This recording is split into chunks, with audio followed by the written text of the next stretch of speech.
আজকে এই গজা বানানোর রেসিপিটা তোমাদের সাথে শেয়ার করছি। শুধুমাত্র 1 কাপ ময়দা দিয়ে তোমরাও চেষ্টা করতে পারো এই গজা বানানোর জন্য। গ্রামে, হাটে, বাজারে আর মেলাগুলোতে এই গজা খুবই জনপ্রিয়, খেতে খুবই ভালো হয়েছে আর ঠান্ডা হওয়ার পরও খাস্তা থাকবে। আশা করছি রেসিপিটা ভালো লাগবে। তো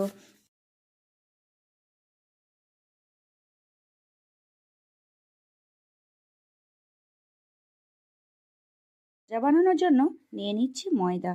তো এখানে 1 কাপ ময়দা নিয়েছি। 1 কাপের জন্য স্বাদ মতো লবণ নিয়ে নিব, আর চিনি নিয়েছি 1 টেবিল চামচ, আর সাদা তেল 2 টেবিল চামচ। তো এখানে ময়দাটাকে ভালো করে একটা ময়াম, প্রথমে শুকনো উপকরণগুলোকে ভালো করে একটু হাতে মেখে নিব। তারপরে অল্প অল্প উষ্ণ গরম জল দিয়ে ডোটা তৈরি করে নিতে হবে। এখানে ঠান্ডা জল না নিয়ে কুসুম গরম জল নিতে চেষ্টা করবে। তো ডোটা অনেকক্ষণ রেস্টে রাখতে হবে না, 10 মিনিটের মতো রেস্টে রাখলে হয়ে যাবে। আমি এখানে ডোটাকে ভালো করে মাখিয়ে গরম জল দিয়ে এটাকে 10 মিনিটের মতো রেস্টে রেখে দিব। তারপরে এটাকে একটু ভিজে কাপড় দিয়ে রাখলে বেশ ভালো হবে, ডোটা বেশ নরম থাকবে, উপরে শুকে যাবে না। তো যাই হোক 10 মিনিটের পরে আমি ভালো করে ডোটাকে মথে নিব।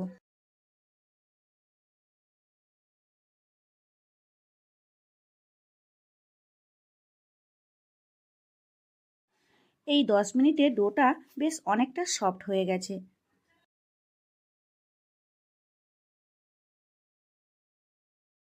একটু ভালো করে মথে নিচ্ছি, আর একটা বড় সাইজের রুটির মতো করে নিচ্ছি। একটা বড় করে রুটি বেলতে হবে, আর এই রুটিটা বেশি পাতলা করা যাবে না।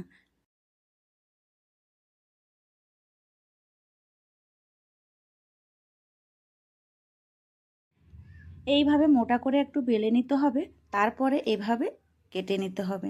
খুব বেশি মোটা করে স্লাইস কাটা যাবে না, আবার খুব পাতলা করেও কাটা যাবে না।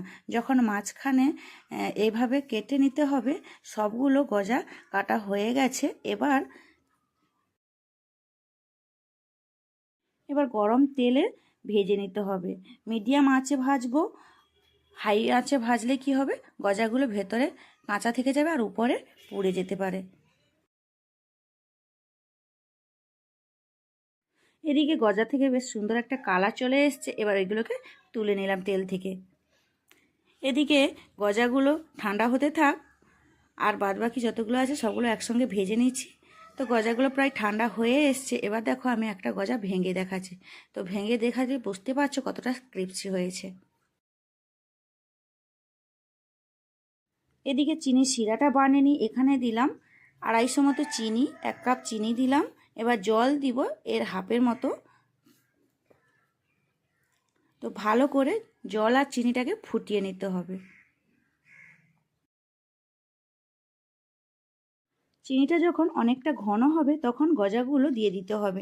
যারা নতুন তারা এই চিনির মিশ্রণটা একটু জলে দিয়ে চেক করে নিতে পারো। যখন চিনিটা জলে দেবে তখন চিনিটা ডেলা পেকে যাবে, তাহলে চিনির শিরাটা একদম পারফেক্ট রেডি হয়েছে। তো আমার গজা বানানো একদম রেডি হয়ে গেছে।